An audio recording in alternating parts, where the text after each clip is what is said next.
конференцияға шақырылған ғалымдар.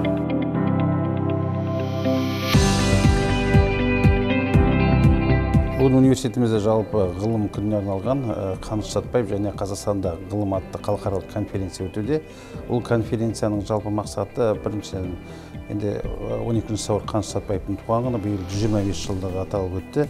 Өтуде соған байланысты Қаныш Сәтпаевтың жалпы осы қазақстандық ғылымды дамытудағы рөлі және осы ғылым конференция арқылы жалпы қазір қазақстандық ғылымдағы педагогика, жаратылыстану бағыттары, техникалық бағыттар, түрлі салалар бойынша, тарих бойынша бүкіл отандық және шетелдік ғалымдардың қатысуымен үлкен осы конференцияда жақсы бағыттар, ұсыныстар берілуде. Енді конференцияның мақсаты бұл осы конференция арқылы жалпы бірінші Қаныш Сәтпаевтың осы ғылымдағы орнын жастарға насихаттау, екіншіден жаңа осы қазір еліміздегі мемлекет басшысы қойып отырған геология саласы, жалпы ғылым саласында дамытуға байланысты ұсыныс пікірлерді ары қарай талқылау.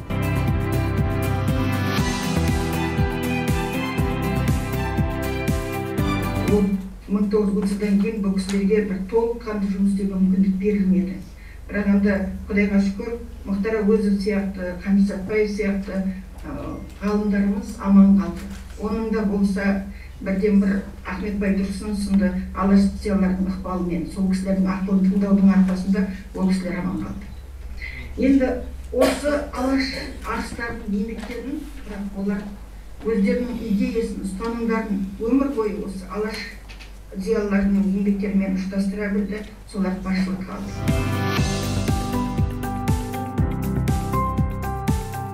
1934 жылы КСРО ғылым академиясының арнайы сессиясында 27 мекемеден өкілдер қатынасады.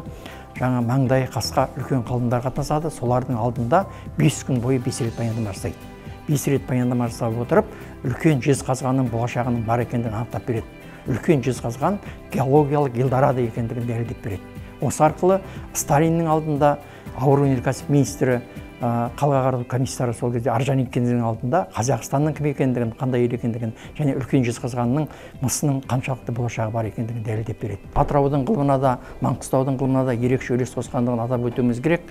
Бұл жерде атақты ғалым, қайраткер, жаңа мұнай газ министрі болып жасаған 3 мәрте социалистік еңбегі Сокольский Маңғыстау жеріне келіп, Маңғыстаудың мұнай газ кешенін игергенде арнайы келіп мынандай пікірін айтқан.